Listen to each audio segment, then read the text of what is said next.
All right, that was Rod Stewart before he sold out and became a disco gay boy. Doing some rock and roll with Faces. That is Stay With Me, one of the most toxically masculine songs that I can remember from that era in 1972. Rod was really on a roll back then. You know, he was regarded as one of the great rock voices of all time back in the day, and then he ended up, like I said, going disco, going simpy, playing all these terrible ballads and shit. And his career took off. So good for him. He made a lot more money that way, got laid a lot more. And by the way, the story about Rod is not true. That story about Rod Stewart is not true. As far as we know, he's never had sex with a man. All right, welcome to Toxically Masculine Tuesday. I'm your host, Mike Barra in Las Vegas, Nevada. Welcome to everybody all around the beautiful blue-green globe that we live on. And we're here with, of course, the usual crew. To my right, Dr. Brooks Agnew, somewhere in the Carolinas. Brooks, what work did you get done today on the toxically masculine home building? Well, I got ready for my last inspection before final. We're going to pass that tomorrow. And I got all of the blueprints done for my roof trusses. So it's may I add, it's utterly ludicrous that, hi, Nick, speaking of, hi, I hope you got that. And yeah, I mean, isn't it fucked that we live in a planet like Ayn Rand said, that, where the people who produce nothing tell you what you can and cannot do on your property. It's utterly ridiculous. Inspections and all this shit. Give me a break. Give me a break. Good evening to everyone. And joined, of course, as always, by Dr. Blake Wally. Blake, I'm trying to get to a hotel room for North Carolina. You could stay with me if there's 2 beds, but I'm not planning on that. So no homo. But Blake Wally, somewhere east of California. Blake, how are you? And yes, Regina, it was Faces. What's up, buddy? Well. And by the way, what are you drinking? I am drinking a Jeremiah Red. It's a red beer in my Seahawks, my Seahawks whiskey and wisdom mug that I got for tomorrow night's show that we do around the same time, or an hour earlier, with Mark Z. So tune into Whiskey and Wisdom. It's a great show. I always manage to piss off all the females that are moderators. Well, that's what I like to do. But Blake, how are you? And what are you drinking tonight, buddy? I am doing well. It's great to be here. I am going to be drinking a little Red Volution, red wine right out of the box. There we go. Oh, Red Volution, huh? Shit, I spilled beer on my keyboard. God damn it. Okay, well, I may need a new keyboard tomorrow to play Panzer Corps or whatever. Good afternoon, comrades. Now, this is a classic Stewart song. It is, with some classically Stewart song. Classically masculine lyrics. Just don't be here in the morning when I wake up. It's like, that was back when you could say what you meant. Nico Lockie's here. Hi, Nico. Hi, Deb. Hi, Paul. Yes, my volume was too loud, says Deb. Well, I'm sorry, but you should know there's always a rock and roll opening, which we always get copyright hit for at the beginning of the show. Lee Harris, fun fact, Rod Stewart is a world-class model railroader. He has a huge HO layout. Wow. When I lived in Redondo Beach, California, Rod used to always also have a place up in Palos Verdes, and he played in the over 50 soccer league in Palos Verdes, and he would frequently come to the bar that I frequented, which was the Redondo Beach Brew Pub, after the games and stuff. And I would always hear this, but I never saw him. I missed him every time, and I wasn't over 50, so I couldn't play in his league. So that sucked. But Rod, people don't know this. Rod Stewart had 2 choices. He could go into singing, or he could have been a professional footballer. He was recruited heavily by Celtic United, which is a Irish team. Irish team that wanted him very badly. And he was a very talented youth football or soccer player. And a lot of people said he was good enough to have played at the top leagues professionally. So that's really interesting little fun facts about Rod. But Brooks, you talked Gary Cassidy was pretty scary. Got any comments on that, Brooks? No, I always liked him as a rock and roller. I played soccer when I was in high school, but it wasn't really a big sport back then. Played a little bit in my 20s for a couple of city leagues, but I liked baseball better. Yeah, I liked real American football with pads and helmets and stuff. But the problem is that I reached a certain height and weight, and then everybody else kept getting bigger. When I was about 16, I'm 17. I'm like, everybody else is like now over 6 feet, and I'm not sure I even want to try to tackle these guys anymore. So that was the end of that one. Rick Norman, the song Young Turks from 1982 is a great song. Yeah, I like My Heart Can't Tell You No, which is one of those sappy ballads, but it just really gets me. He was so sexy when I was 15. Yeah. That Gasoline Alley album was really good. Gasoline Alley is a great record. It's a great 1970s folk rock kind of record. And there were a lot of great ones back then. Carole King, Tapestry, and a bunch of music you should check out, because you know what? It's better than the shit that you're dealing with today. Maggie Mary. I'm not going to cut down any man that was married to Rachel Hunter. Got it about anything. Yeah, and it's about Rachel Hunter that he said the famous quote, which some people have attributed to somebody else, but Rod is the one who's known for saying that. He said, "Next time, I'm just going to find a woman I hate and buy her a house." He really loved Rachel Hunter, and it really got him below the belt when she left him, and he had no real idea why, and probably still doesn't. All right. Any intel from your Bond friend? No, not yet. I am waiting to hear. Maybe I should check my phone. Oh, I didn't bring my phone with me, so we're done. It's not just Jen Lee says it's not just the moderators I piss off on Whiskey and Wisdom. Well, I'm sorry if I hit you with the truth. If I hit you with the truth, I hit you with the truth. He had some talent, but the disco was a bit much. Yeah, I agree with you on that. Tapestry is an awesome album. So my favorite Rod Stewart song is Forever Young. Yes, it's a ballad, but he wrote it for his son. Well, yeah, nice enough. His son's probably 40 by now. And Rod is going to be back in Vegas for one of his last trips. If he does make it through here in August or July, I am going to go see him because I've never seen him. Although his voice is not what it used to be. So, all right, everybody, thanks for being here. This is the Hard News Show. We don't do anything floofy or foo-foo here. We don't talk about prediction. Well, we talk about predictions, but we don't talk about psychic readings or things that are going on. But there is a lot of shiz going on in the world. And one of the things that really started it is, and we have the Trump trial in New York. Because one thing with beer is it does make you like, okay. So proof that I am drinking beer and not pouring water into my Whiskey and Wisdom cup. See, that's beer. That's absolutely beer. Anyway, Trump had a rally in New Jersey this weekend. Over 100,000 or 80,000, 100,000 people showed up for the rally. Let's do a little screen share and show people some of it. It was like a Rolling Stones crowd or something. Yeah, so it was really big, and it's funny because some people showed pictures of a Stones concert on Rio de Janeiro beach from like 1984. It's the Trump rally just to piss off liberals. But anyway, Wildwood officials estimate that between 80,000 and 100,000 people attended Trump's rally in New Jersey. That's definitely going to be an underestimate then.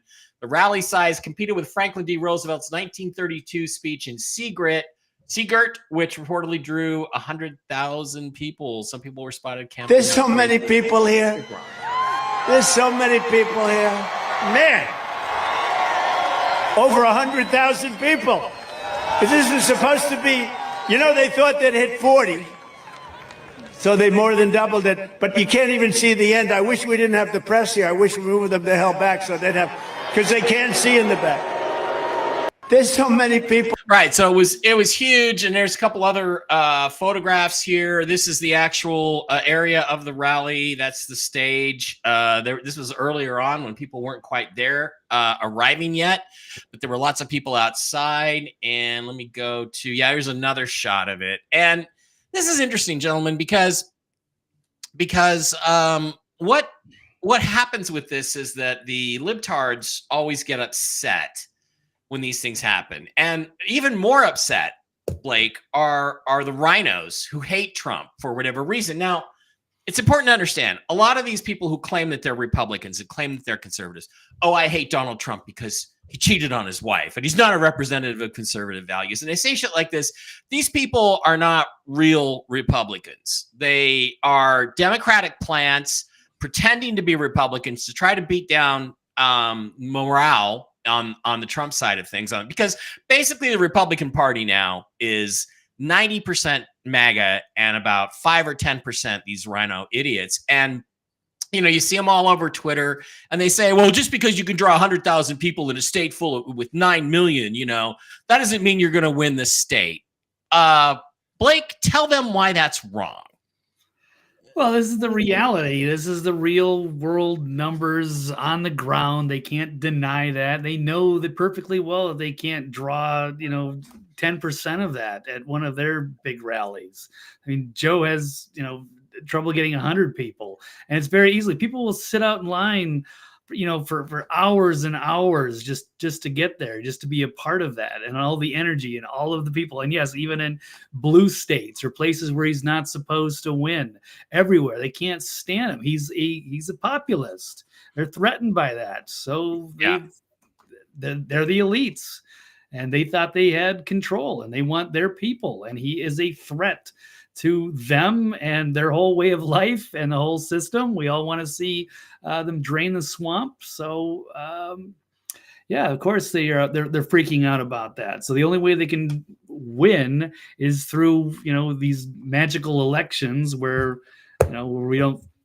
Who knows? There's no Or they oversight or stop it in the transparency. middle of the night, and all of a sudden, the guy who's losing by 800,000 votes wins by 13,000 votes. Yeah, it's that's what they do. And it's like there's these fake accounts, and on one of my various Twitter X accounts, Galaxy being 333, which is where I really get to say anything I want, and it really isn't directly traced back to Mike Barra unless they're watching this particular video. In which case, welcome. And I call them fuck faces and queer baits and anything I want to call them, right? And it's like, they're like, well, Trump's going to be the end of the GOP. He's going to completely destroy the GOP. And I'm like, you know what? That's the idea, because the GOP has failed, completely failed. It's a uniparty. They do whatever the Democrats want in the end. All they do is, 2 steps forward, 1 step back. Well, they're 1 step forward, 2 steps back, and they consistently retreat because it's all part of a plan to take over this country by this evil elite cabal, I guess is the word for it, right, Brooks? And 100,000 people in New Jersey does fucking matter because it shows motivation, does it not?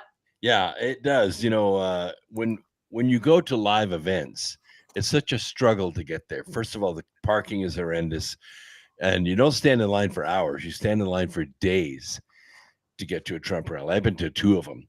One was in Houston, which is not it's a blue city, but we did a record at the Toyota Center.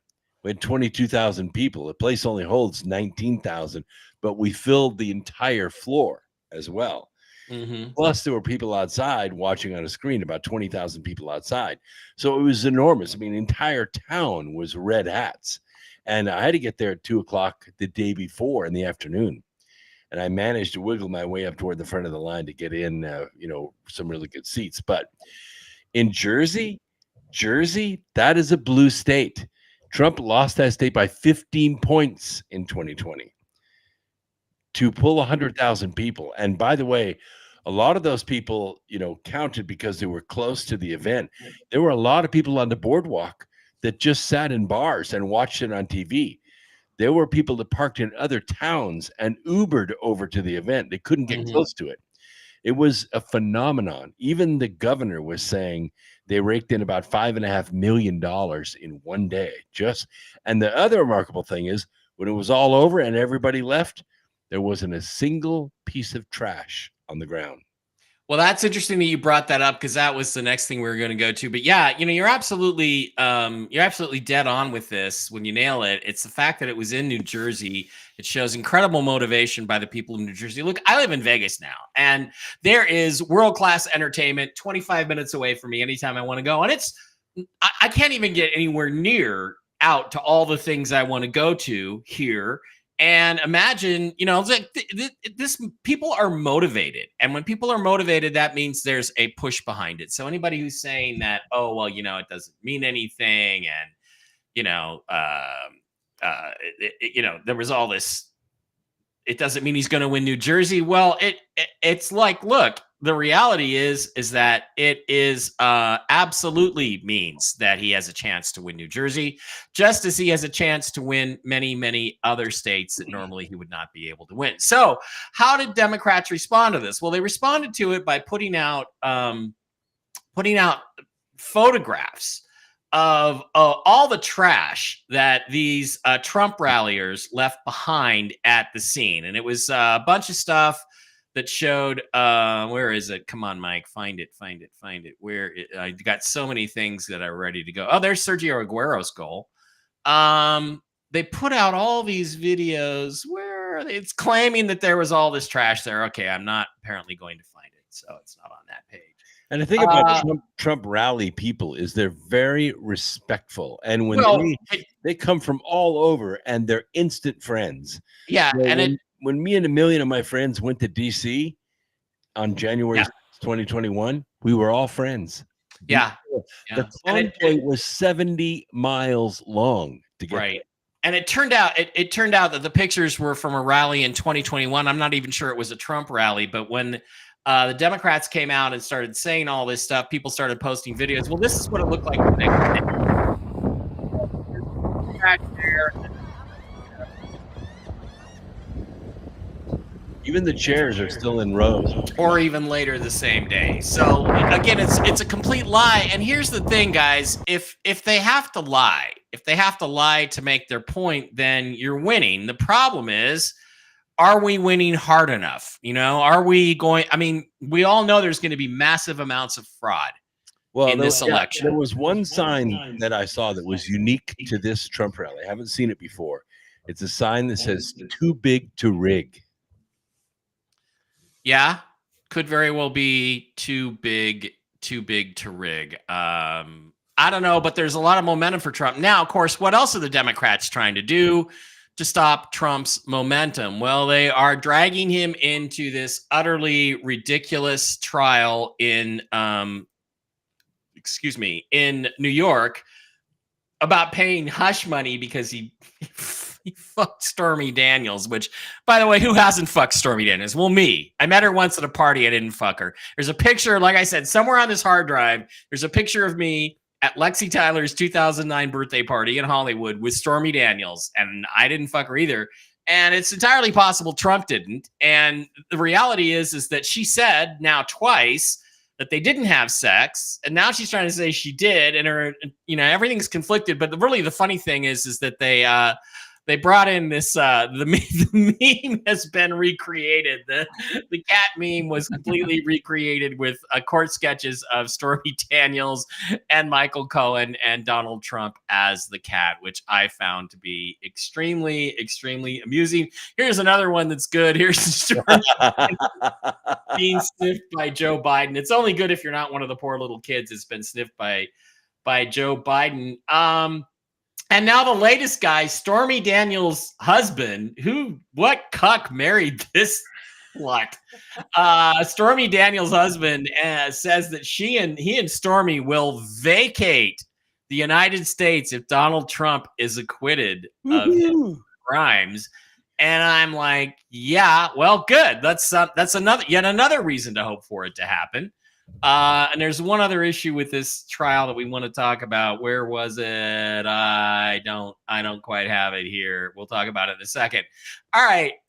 So what I want to get out of this is, look, again, the case has fallen apart. The case is absolute garbage. It's not a crime.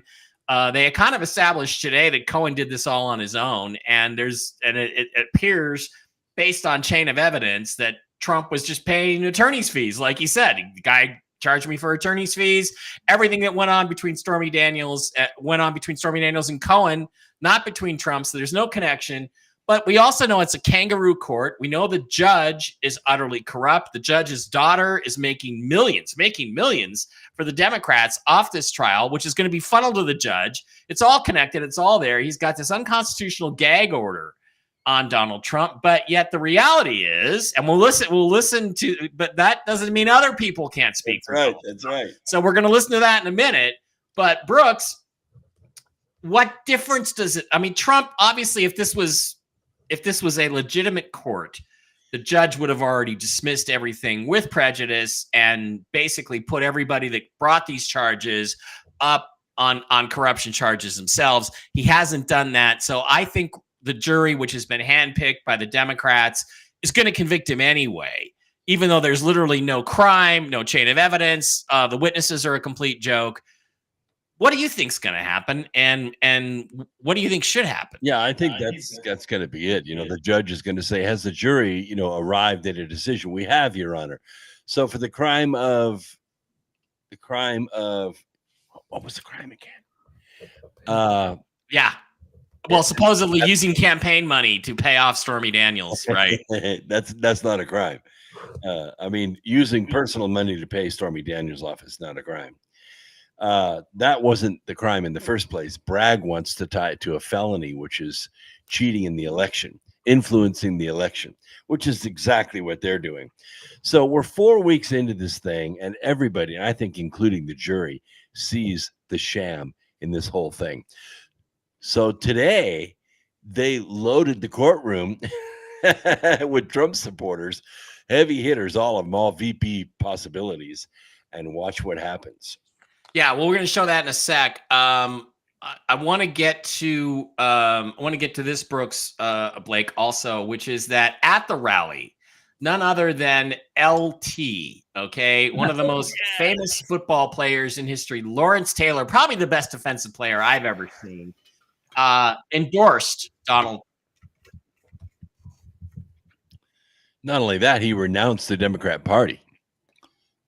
It's not on the screen. Hang on, let me redo this. Yeah. Sure. I fucking hate restreams. Okay, here we go. Here's Lawrence Taylor talking about Donald Trump and commented on by some podcaster. Vote for a Democrat again. Okay. And, you know, I'm going to say what LT's trying to say here is the age of JFK Democrats is gone. It doesn't exist. The JFK Democrat is a conservative person today. What the left stands for right now is toxic, satanic, and unreasonable. Like, it's out of touch with reality. Think about it. I say this a lot, you know, the difference between a conservative person and somebody who's more progressive and on the left. When you're born and you're naturally just growing up a normal lifestyle like many of us have, you will naturally just be a conservative person. What they're standing for right now is very much a sales pitch. Wouldn't you agree? It's a sales pitch. Hey, here's why it makes sense to castrate kids. Here's why it makes sense that we're not energy independent. Here's why it makes sense to allow 20 million over the border undocumented. Here's why all that makes sense, right? It's a sale. It's a sale. You wouldn't naturally have naturally bought that. Naturally, you would have been like, no, borders. We want borders. Why would we want to get energy from other places when we have? Okay, good point there, buddy. Thank you. I've kind of had enough of you. But what I wanted to get to was, what do you think, Blake? I don't know why I keep jumping back to that one. What do you think, Blake, is Trump's percentage of the black vote? I think he got 30% or 35% in 2020, which they stole.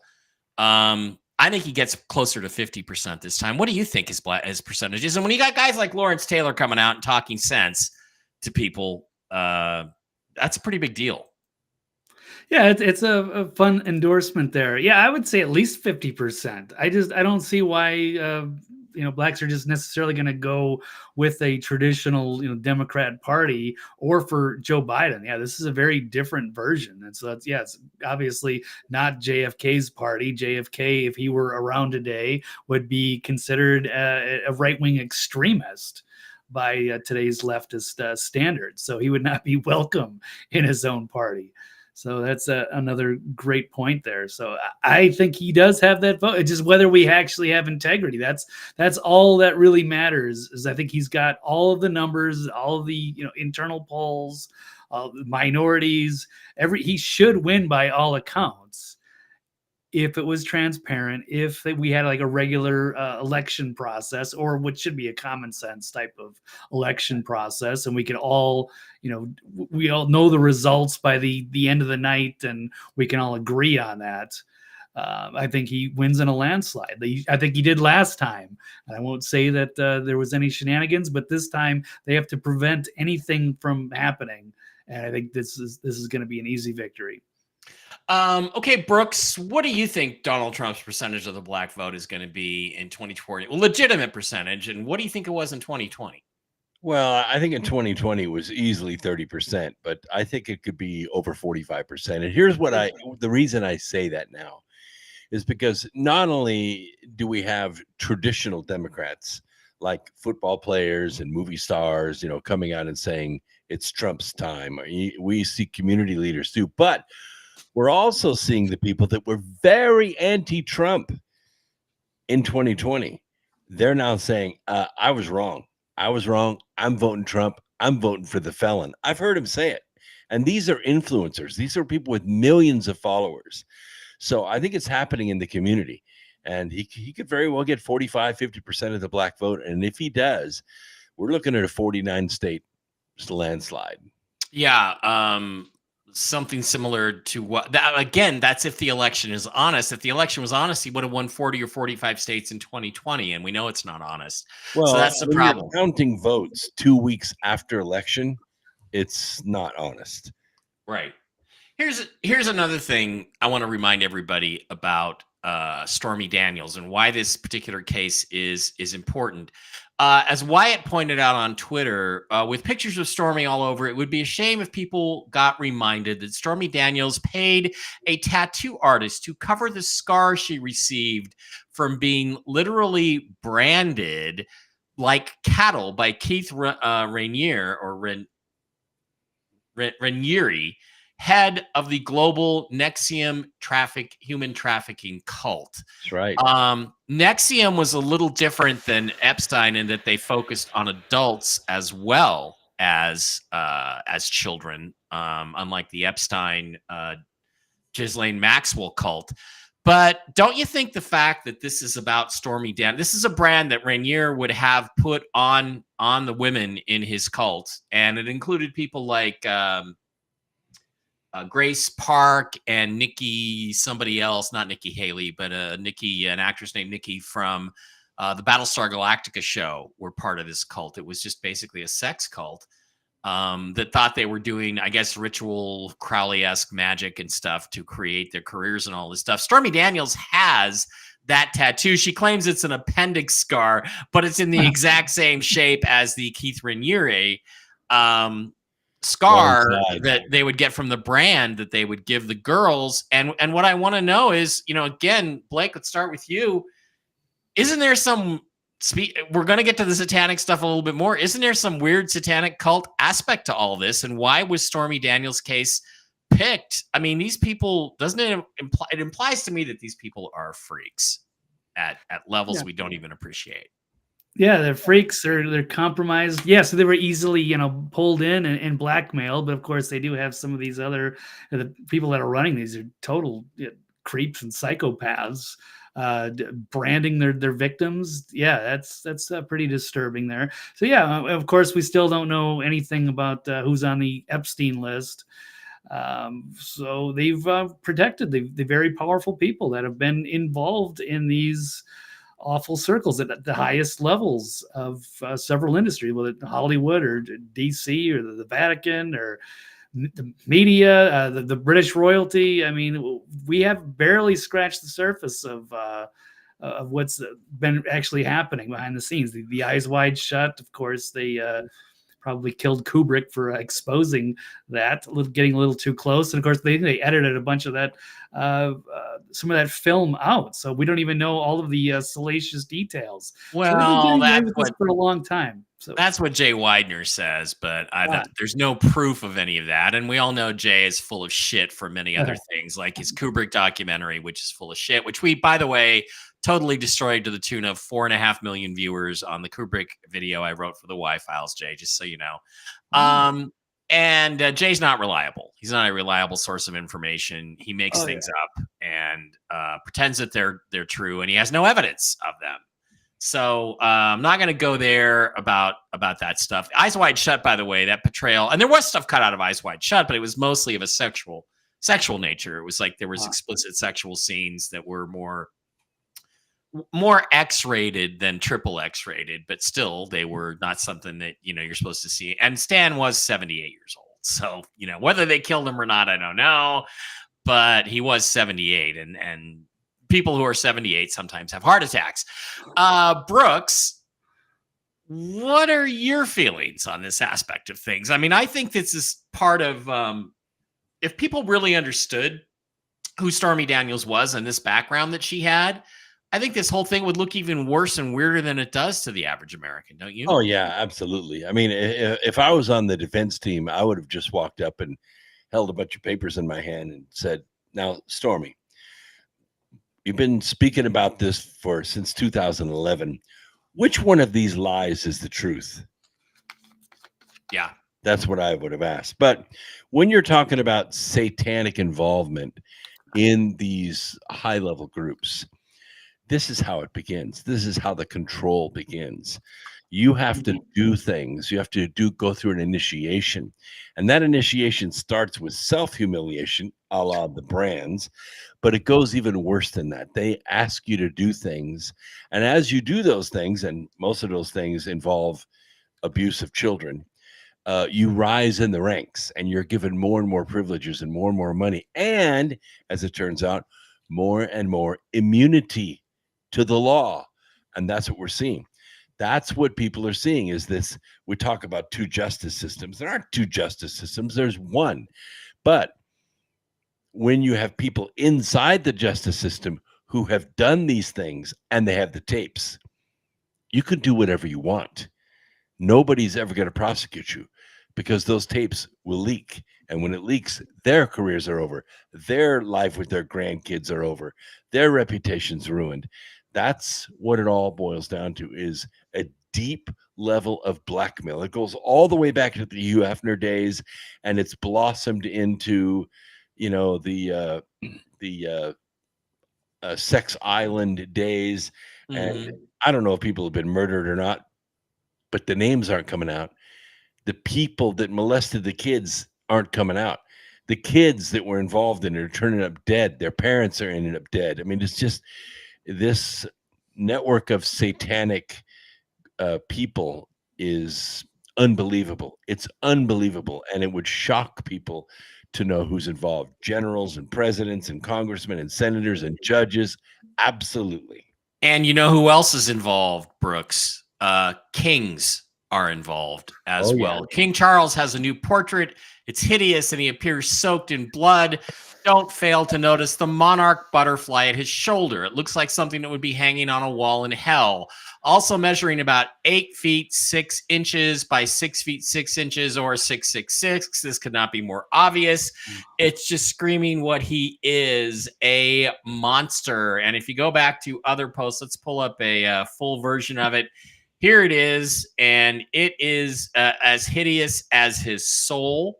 The monarch butterfly, by the way, is a symbol of not only kingship, but also it was used in the MK Ultra stuff by the CIA as a trigger to go out, to basically get people going on a particular mission. In other words, to trigger their preconditioned response. Guys, this is horrible, and it was just released a day or so ago. Blake, I got to ask you, what do you think about that portrait? Would you find a portrait of yourself that looked like that flattering?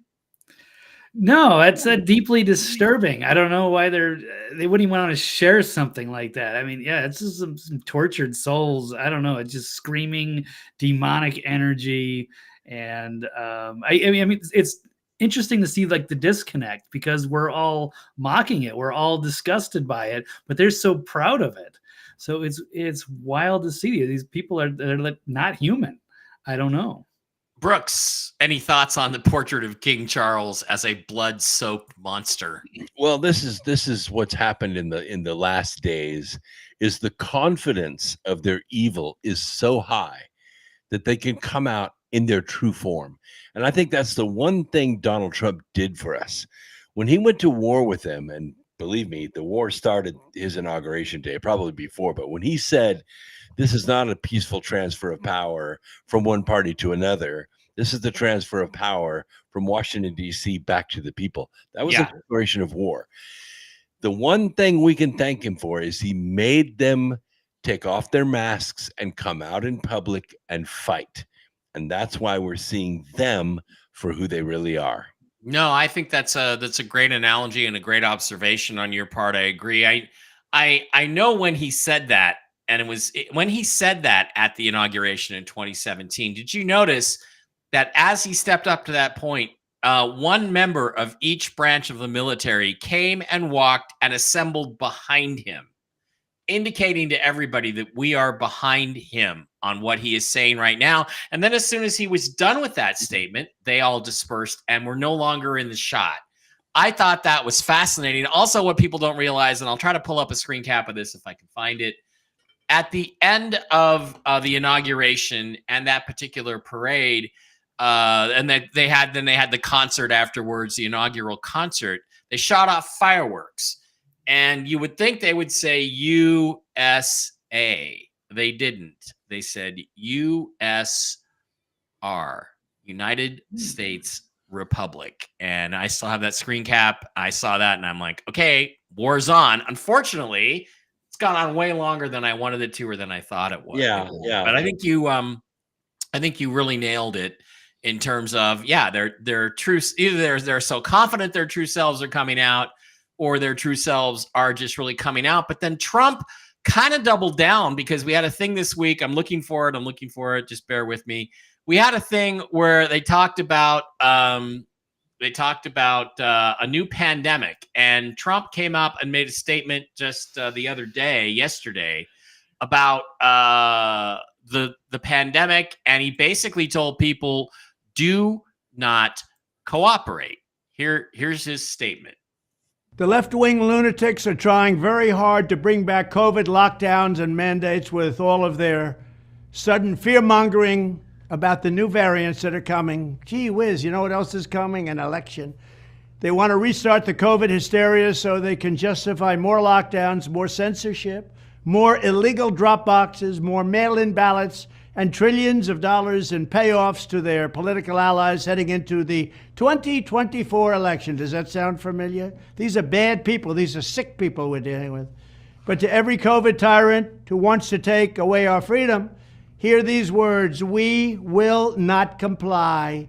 So don't even think about it. We will not shut down our schools. We will not accept your lockdowns. We will not abide by your mask mandates. And we will not tolerate your vaccine mandates. They rigged the 2020 election, and now they're trying to do the same thing all over again by rigging the most important election in the history of our country, the 2024 election, even if it means trying to bring back COVID. But they will fail, because we will not let it happen. When I'm back in the White House, I will use every available authority to cut federal funding to any school, college, airline, or public transportation system that imposes a mask mandate or a vaccine mandate. Thank you very much. Okay, so that was a very, very strong statement from the president, the guy who I suspect is still the president. And here's what the question I have for you, Blake. Let's start with you. Why didn't he do this in 2020? Well, I think go ahead. Sorry, I was going to Blake. Okay. I guess he didn't realize the strength of the opposition, and that they still had control over the minds of the people, basically, because they did a complete hoax and said this was that he was a Russian spy. They ran all this BS attacks on him to turn the country against him, and then they shut down the election with this. A lot of people thought it was a pandemic, that they overreacted to this, and maybe this was due in parts that they could control this election. And so they love the idea of the early balloting, or the mail-in ballots, with little oversight on any of that. And if they had their way, they want to vote by internet if they can get away with it.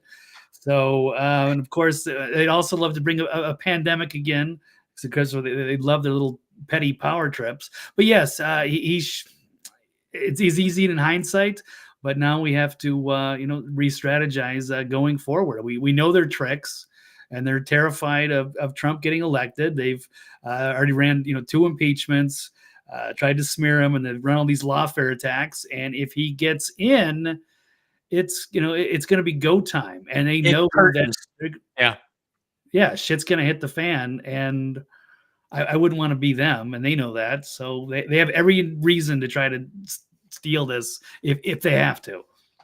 As they used to say, if he gets in, it's curtains for them. And and as John McCain would say from his nice, cozy spot in hell, it's a dry heat, though, guys. It's dry heat. Brooks, did a lot of people think that the white hats, the Trump people, actually let the Democrats steal the last election and inflict all this pain on the American people, so they could bring all this to light? I think if that's true, it ought to be prosecuted as well. But because what's been done it's unjustifiable. And why didn't Trump take this stand in 2020? Well, he tried. What happened in 2020 was he had the FDA and you had the fascists who were scaring the hell out of everybody that would stand still for 5 minutes at a press conference. But he did try to stop the lockdown. He tried Operation Warp Speed.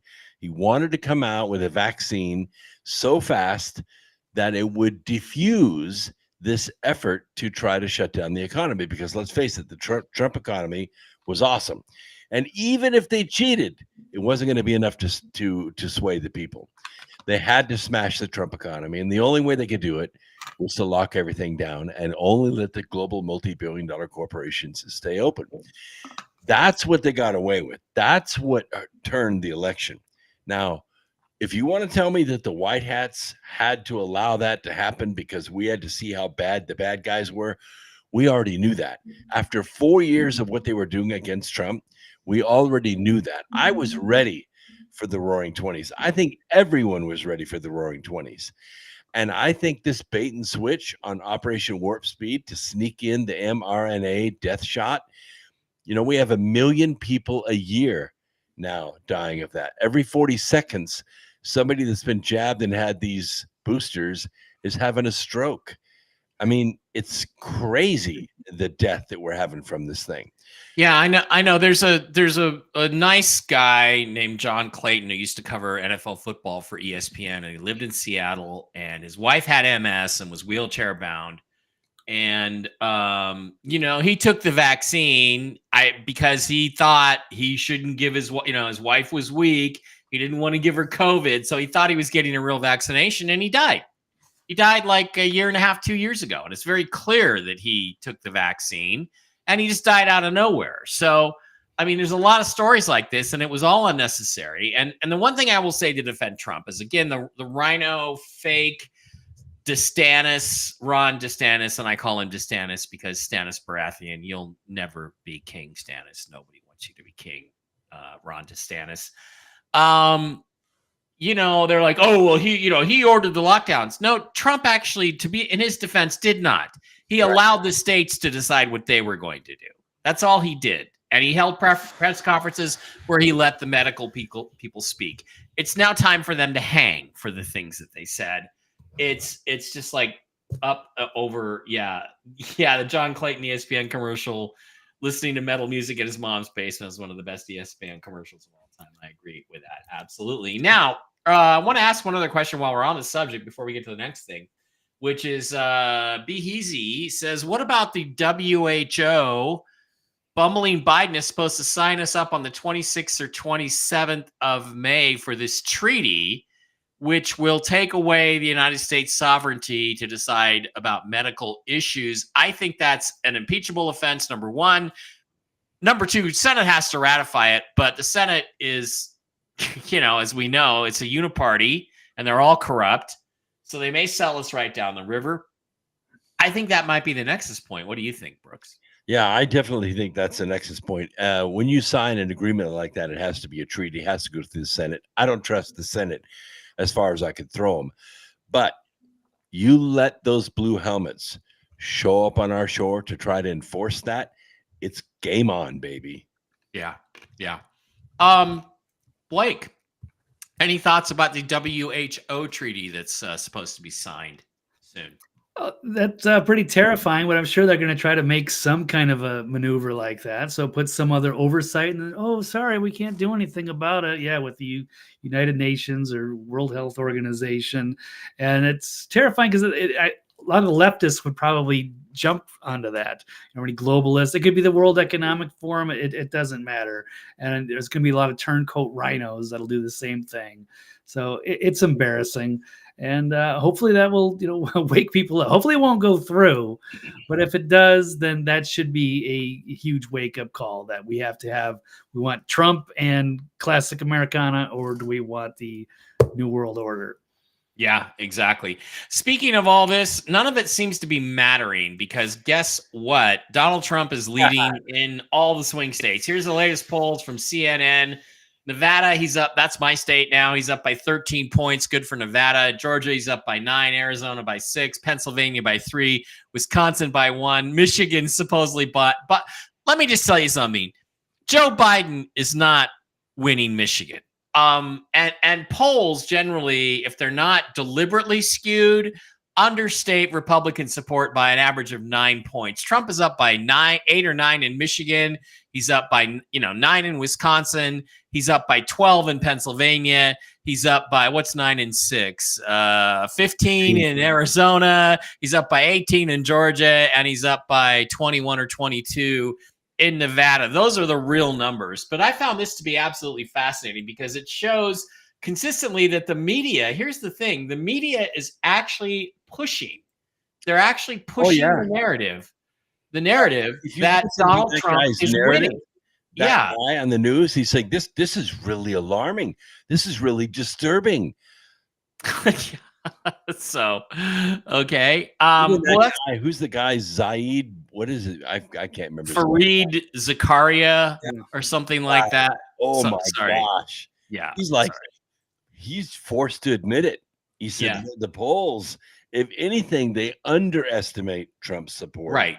I'm really worried. Significantly. Well, the thing is that's important is to understand that it's understating his true support. And it's also, it's just telling to me that they're willing to put this out there. And what I think it means, and I'm going to throw this to you guys for a little bit of quick speculation and crosstalk.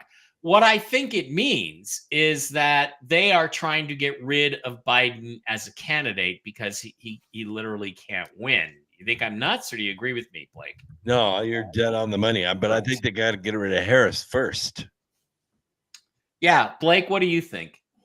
Yeah, I think he's absolutely a liability, and I don't think they want to, get attached to that or try to prop this guy up for another 4 years.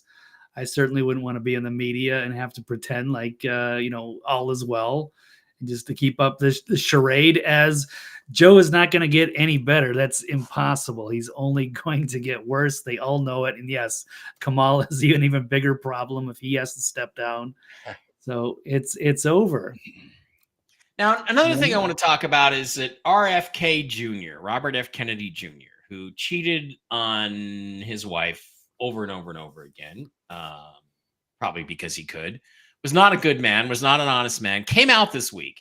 And he said that he was in favor of abortion up until birth, which is absolutely monstrous. Basically, you're talking about a baby who's ready to be born, who's a human being, who's got a soul, who's within a day or two. That's okay with him. And then what's the next step, which is after they're born, you can still abort them. It's absolutely monstrous. But so far, he hasn't really paid any political price for it. Now, Kristi Noem, her political career completely ended. We talked about this last week. And of course, the Babylon Bees spoofing the whole thing is RFK Jr. says he supports the mother's right to drown her newborn at Chappaquiddick as a joke.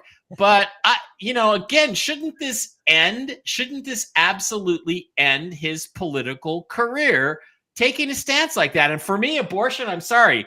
If you don't get it done in the first trimester, we're not even going to talk about it. It's not legal after that. It shouldn't be. That's my position. It is like ranks number 8 on people's, litmus tests. Right. There's 7 other things people are really concerned about, like the price of eggs, the price of gas, the fact we have 42 million illegals in this country, and they're not families. They're military-age men. We had 40,000 Chinese since the first of the year. 40,000 Chinese men have come into our country. These are soldiers. Well, and isn't it true? Some people are saying RFK lost every potential Republican voter with that stance. Maybe not everyone, but most of them. Not the New York liberals like Bill Kristol, who, never met a guy he didn't want to impregnate, a dude he didn't want to impregnate, because you're a fag, Bill. So that may be true. Is this all a game? Blake, is this a game? Because RFK comes up and a lot of people say, oh, well, I like him. I prefer him to Trump. And then he goes and just shoots himself in the foot with an insane, immoral position. I mean, if Kristi Noem killing her dog 20 years ago is not an impeachable offense, but basically a non-starter. Your campaign is, your political career is over. How is RFK Jr.'s statement not the exact same thing? Well, as like Brian said in the chat, he did walk it back. So that's, to his credit, is he realizes he's wrong, and yes, he did absolutely step in that mess, and he paid a big price for it. A lot of people are not going to forgive him for that, but I will give him credit. Yes, as long as it's interesting when a candidate can be proven wrong and then they'll admit it and change their stance. So I think he was also saying that he was assuming that if anyone was going to terminate the pregnancy, that it meant that it had to have some kind of medical issue, and that's not necessarily true. So we cannot just destroy a viable fetus like that. That has its own rights to exist and should be protected.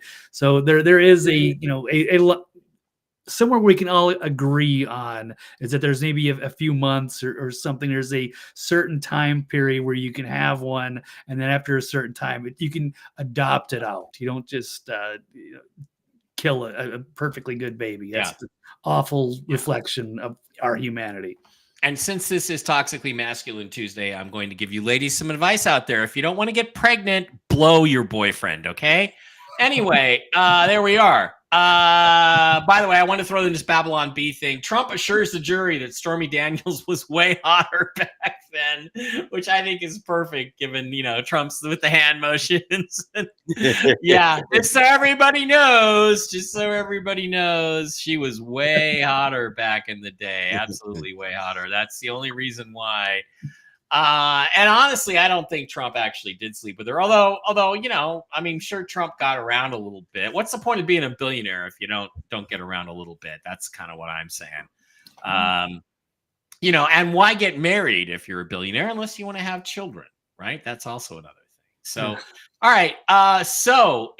Speaking of Trump, in defense of Trump, Trump has basically been shot down by the judge. He's got a gag order. Again, I advocated that he should ignore the gag order and just go out and say whatever he wants after the trial. He should go after the judge because everything he's saying about the judge is, by the way, true. Ooh, do I have the wrong? Yeah, I have the wrong tab.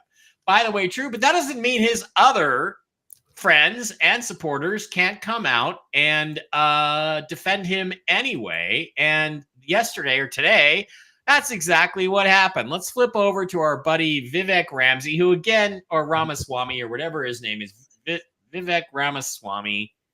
I don't trust him exactly, but he did nail it today. Let's listen to our buddy Vivek. The alleged crime here is supposedly, they try to point to this every day, that he does not actually use campaign funds, that he used personal funds. Well, let's get this straight. Suppose Donald Trump had used campaign funds to make a personal expense, they'd be going after him for that. So if they're going to get him going or they're going to get him coming, that is the best proof that this is a politicized sham. Let's go through it piece by piece. If you tell somebody to go buy you a suit and you want to look good on television because that'll affect the voters, the way voters vote for you, you know what? They prosecute politicians if they use campaign funds to buy a suit. If they say, go get a haircut, if you use campaign funds to get a haircut because you want to look good to the voters, they will actually prosecute you for using campaign funds for a personal expense. Yet the entire legal theory of this case, the whole case that Alvin Bragg has brought, depends on one premise for them to charge this as a felony, is that Donald Trump somehow should have used campaign funds to make an allegedly personal payment. Yet if he had done that, their case against him would be even stronger. This is garbage. That is the best proof that you have that if they're going to get him going or get him coming, it's damned if you do, damned if you don't. This is a sham. This is not the United States of America. This is some third-rate banana republic.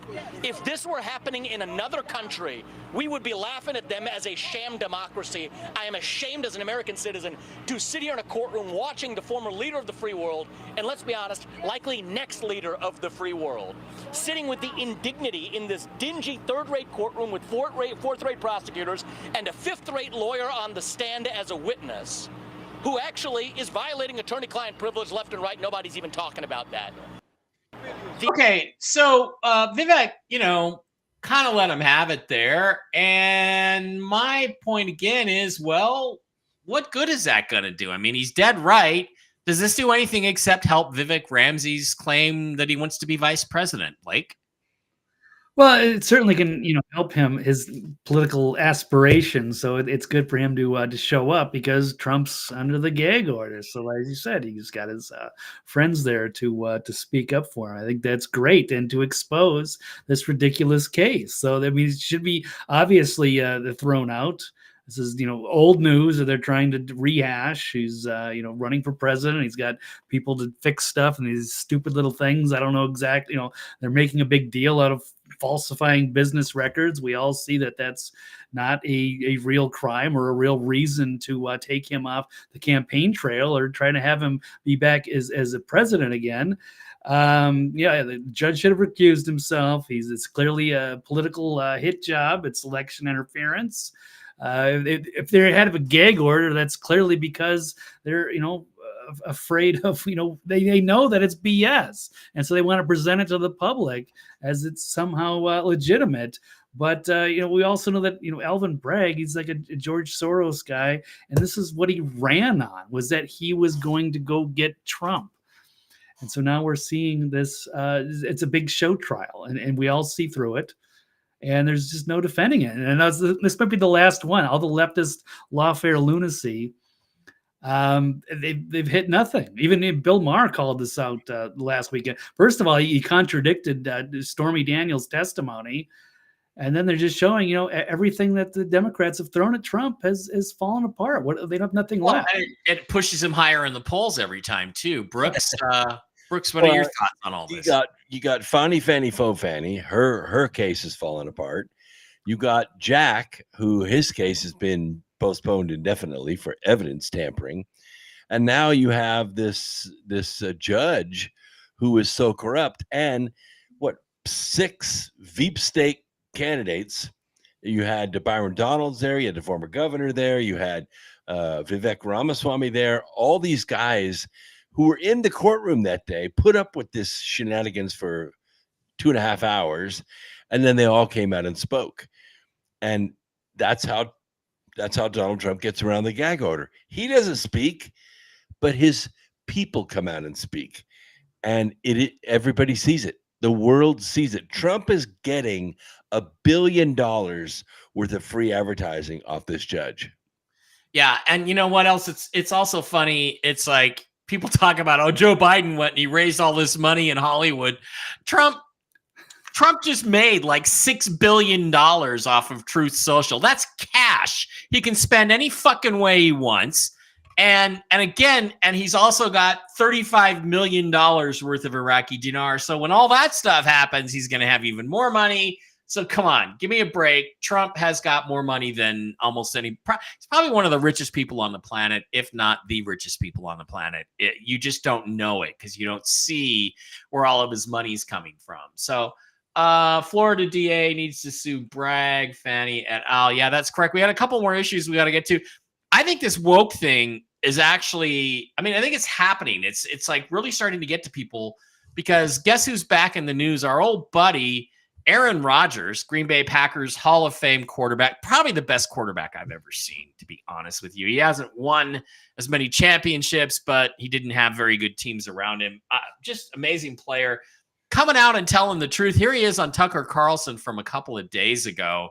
Let's listen to Aaron Rodgers. And when Aaron speaks, people listen, especially in NFL media. They may not like it, but this is a guy who's got a platform and he's using it. Let's listen to what Aaron Rodgers has to say. To learn about the corruption with getting on a ballot, that's wild. It is 50 wild. states with 50 different ways of doing it, for the most part. You can have your signatures thrown out if you have the wrong color ink on one of 50,000 signatures. Some states you file with the Secretary of State, some states with the governor's office. It's so ridiculous, the whole process, which is just set up for a two-party system, right? And then who knows about the safety and legitimacy of this whole thing. Well, it's a lot harder to get on the ballot than it is for, say, a non-citizen to vote. Yeah. Or a dead person. Or a dead person. Okay, so again, what he's saying is that obviously it's harder to get on a ballot as a candidate than it is to vote as a non-citizen or a dead person. And when Aaron Rodgers starts saying that, it gets to the people. It gets to the Homer Simpsons that are just sitting around on the couch, drinking beer and burping. Any thoughts about Rodgers himself, Blake, or anything you want to add to what he just said? No, he's been. It's refreshing to see him. He's very smart and well spoken, and he's been, kind of going after the establishment for quite a while. So it takes some big balls to do that, especially when you're like a major sports star and a TV guy. They like to control the narrative, and he's been pushing against that. So that's great, and just have him on Tucker and to get those views out. And yeah, he's just regular conversations that need to be having. It's all in the independent media. He probably wouldn't have that. He probably wouldn't get approved if to be on Fox if Tucker Carlson was still doing his old time slot. So you're seeing a big shift in the media landscape.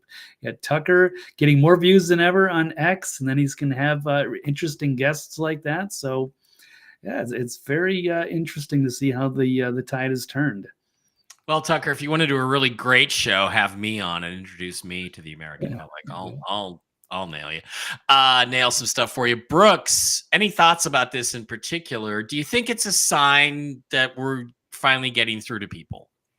Yeah, I do. And in advertising, and when you're in college, you take marketing and advertising. And I graduated first in my class in entrepreneurial studies for my MBA. And I got to tell you, a testimonial is the most powerful form of advertising. That's why Biden's paying influencers on the internet $50,000 to say good things about him, because they know testimonials along with their audiences are very, very powerful. Now, you and I used to have enormous YouTube followings. And when we talked, 250,000 people would tune in.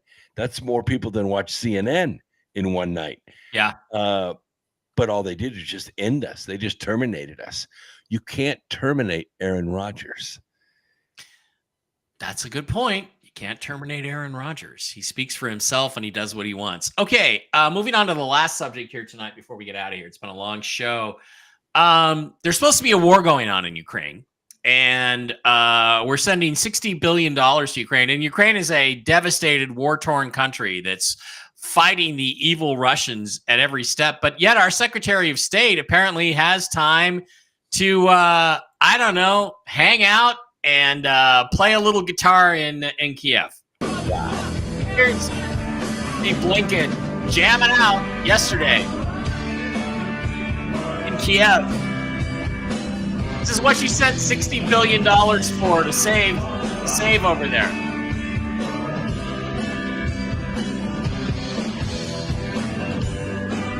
By the way, you know the lyrics of that song?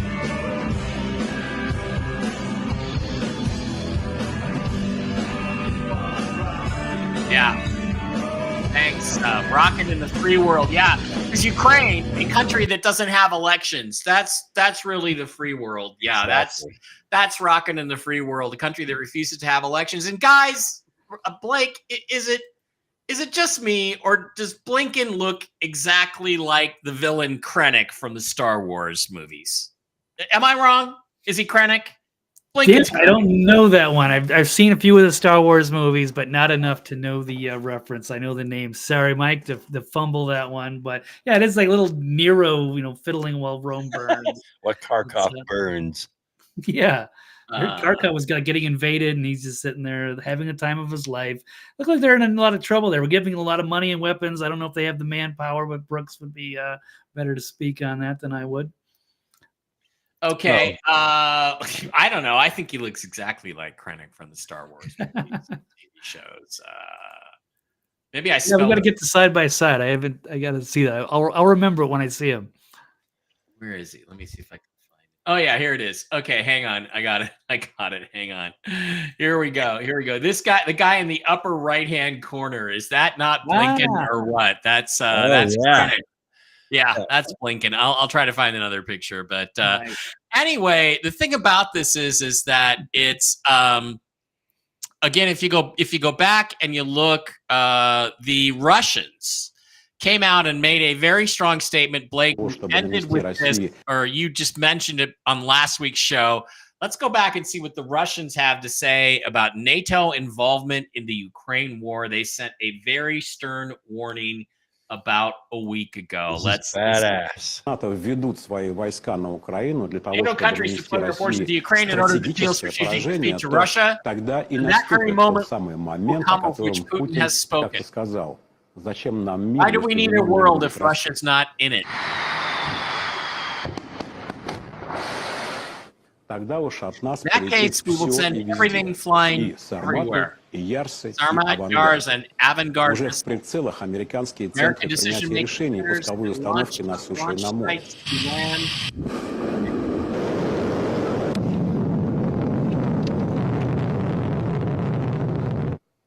Францию, как France ядерную will державу, have to be придется disarmed in an мгновенно instant. разоружить. Британские острова British Isles will просто simply уйдут go во мрак. underwater. Технологии We have для the этого technologies имеются. for this. И мы о них как-то And we spoke about them рассказываем. before. Но лучше до такого не доводить. But it would be better И not to это take things that не far. пропаганда. And this isn't НАТО ведут propaganda. So, By the way, Brooke- that technology, the Belgorod, which is one of the largest submarines in the world, Mhm. carries a drone torpedo called the Poseidon. Right. It is a 100 megaton tsunami torpedo, and it just sits on the bottom and waits for its orders. I promise you, there are at least 3 or 4 of these surrounding the UK right now. All they have to be given is their sonic orders, just like the explosives on the Nord Stream pipeline explosives were given their orders, and those torpedoes will put the UK under radioactive water. Wow. Okay. Now the thing is, Brooks, is how close are we to this actually happening? I mean, I turned Brooks off for some reason. Well, I don't think actually we're close, because this statement by Russia is very stern. And basically, he's trying to tell France, look, if you send your troops, I don't care if you want to call them French Foreign Legion or not, you send your troops into Ukraine, you're done. You understand me? That crosses the line, and we're going to launch everything everywhere. By the way, he also talked about command and control centers in the U.S., like the Pentagon, D.C., etc. No one would shoot back. Okay. Blake, I get a little concerned when he says England will be underwater, because I really like English Premier League soccer, and my team, Manchester City, is about one game away from winning their 4th straight top level championship, which has never been done in like 130 years of English football. Never. It's historic. It's next Sunday. Don't do it before next Sunday. I want Manchester City to be the most historic club in history because they're my team. But when you talk about that, I don't think they're bluffing. You remember the line, Mr. Spock, at the Doomsday Machine, when Commodore Decker is going a little bit crazy and he says to Spock, "You're bluffing," when Spock threatens to take over the ship, and he says, "Vulcans never bluff." I would say the variation of that is Russians never. Well, they probably do bluff, but it doesn't sound like a bluff to me. What do you think? Yeah, I wouldn't mess with them at this point. I think of another Kubrick movie with Dr. Strangelove, where it seems like they're just kind of goofing off to see who's got like the better weapons, messing around, and they must know something, and they should never have allowed this to happen. When Trump, if they could go back in time when Russia was about to invade, they should have sat down, had the agreements, and just given them the Donbass and the Crimea, and none of this could have all could have been preventable. So this is a bad news. They've done this to themselves. They've overplayed their hand. They shouldn't have messed around. Basically, they fucked around. Now they're finding out.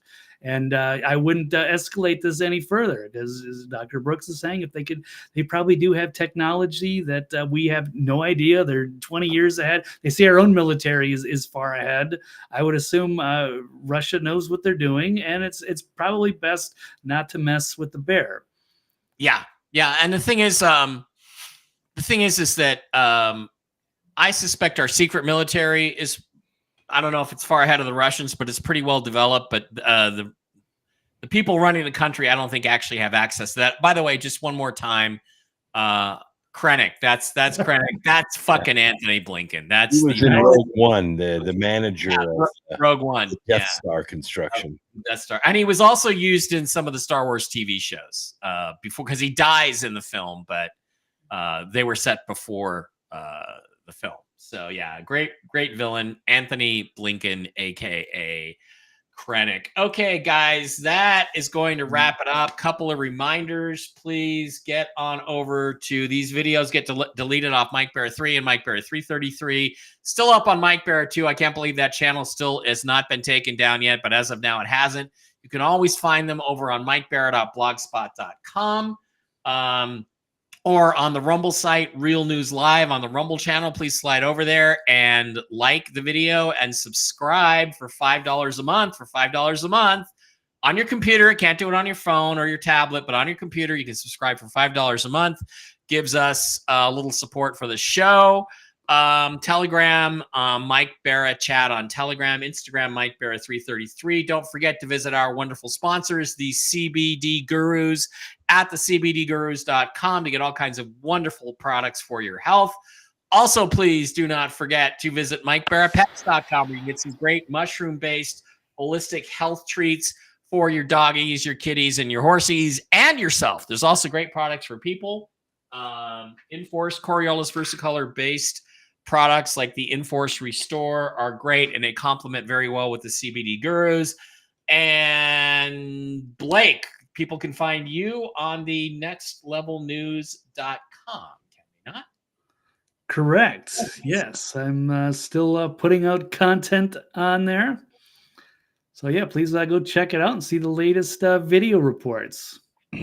And Brooks, of live shows. Yeah, and oh, by the way, there is a Mike Barra wholesale over there on the CBD Gurus, and the discount code is ALIEN for the CBD Gurus.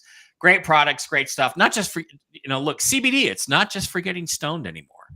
And Brooks, everybody can find you on brooksagnew.blog. Let me see. brooksagnew.blog, and they can get your wonderful immunization products there as well. Yes, right? Don't panic out there. Don't worry about H1N5 and don't worry about any of that. Just get your ivermectin and HCQ. If you don't have it, you can get it at my website. Right on the front page, there's a button, Ivan and Roxy, without a prescription, will take you straight to the buy site. We have 100% customer satisfaction, and we're getting very close to 38,000 people we have kept out of the hospital. Not one single one of my customers has gone to the hospital, and many of them have gotten out of the hospital. So this is the site where you can get it with no prescription at cost. Do it.